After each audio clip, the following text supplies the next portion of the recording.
Hello guys, तो कैसे हैं आप लोग। उम्मीद करता हूं कि आप सब बहुत अच्छे हैं।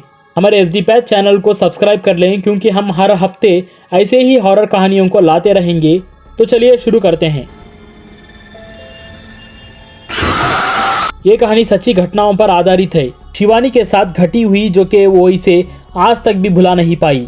तो इस कहानी को उन्हीं के पॉइंट ऑफ व्यू से सुनाता हूँ। मैं शिवानी, ये बात तब की है जब मैं 10th क्लास के हॉलीडेज में मेरे नानी उनके घर गई थी, अकेले ही। मेरे नाना के मृत्यु के बाद मेरी नानी अकेले ही रहा करती थी। वो बहुत ही खुश थी इस बात से कि मैं उनके यहाँ रहने आ रही हूँ। मैं जब घर पहुंची तो मेरी नानी ने मेरा स्वागत किया गले लगाकर और मुझे खाने के लिए बैठा दिया।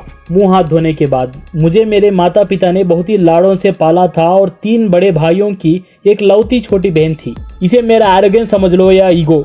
मेरी नानी मुझे बहुत ही काइंड हार्टेडली बात किया करती, मगर मैं बहुत ही हार्श बिहेव करती। इसे मेरी नानी बहुत ही उदास रहती, मगर फिर भी वो मुझे कुछ भी नहीं कहती। एक दिन मेरी नानी मुझे घर में अकेला छोड़ के कुछ काम से बाहर चली जाती है। रात हो चुकी थी, मगर मेरी नानी अभी तक घर वापस नहीं लौटी। उस समय टाइम लगभग 8:30 हो रहा था और मैं बाहर आकर देखने पर वहाँ सिर्फ कुछ बूढ़े लोग बैठे हुए थे और वहाँ पर खेलने के लिए मेरे एज के कोई भी नहीं थे। इसीलिए मैं घर के अंदर आ गई।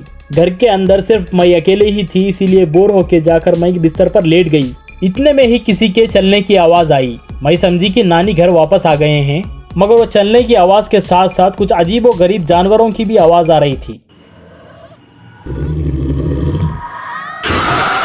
और इसीलिए इस बात से मैं घबराने लगी। मैं अपने आप को बिस्तर से पूरी तरीके से ढक चुकी थी और बिस्तर के अंदर से देखने लगी तो एक बूढ़ा आदमी, जो कि सूरज से बहुत ही डरावना लग रहा था और उसके आंखें समझो बाहर की ओर निकलने वाले ही हो, और वो हवा में लेविटेट हो रहा था और कुछ ढूंढ रहा था। मेरे पसीने छूटने लगे थे और मैं समझ रही थी कि ये मेरा आखिरी वक्त है और मैं मन ही मन में भगवान को याद करने लगी। इतने में ही वो आत्मा कुछ बड़बड़ाती हुई एक नाम बुलाती है, पार्वती, और अचानक से वहां से चली जाती है। मैं मौका देख अपने बेडरूम की खिड़की से बाहर की ओर भागी और वहीं पर खड़े मेरे नानी के फ्रेंड्स को रोते हुए सारी बात बताने लगी। और वो लोग अपने बेटों को घर के अंदर जाके देखने के लिए कहा और वो लोग अंदर जाकर देखने पर वहां पर कोई भी नहीं था। और इतने में ही मेरे पापा वहां पर आए और मैं उन्हें गले लगाकर रोने लगी और वो मुझे हॉस्पिटल को लेकर गए। वहां पर मेरी नानी बिस्तर पर लेटी हुई थी। दोस्तों, दरअसल हुआ ये था कि जब मेरी नानी मेरे आंटी को देखने के लिए जा रही थी कि इतने में ही अचानक से उन्हें हार्ट अटैक आ गया और वहीं खड़े लोग उन्हें हॉस्पिटल लेकर आए। और चौंका देने वाली बात ये थी कि जब मेरी नानी को हार्ट अटैक आया था, वो एग्जैक्ट टाइम ही उस भयानक बूढ़े व्यक्ति की आत्मा हमारे घर में घुस गई थी। और दरअसल पार्वती मेरी नानी का ही नाम था।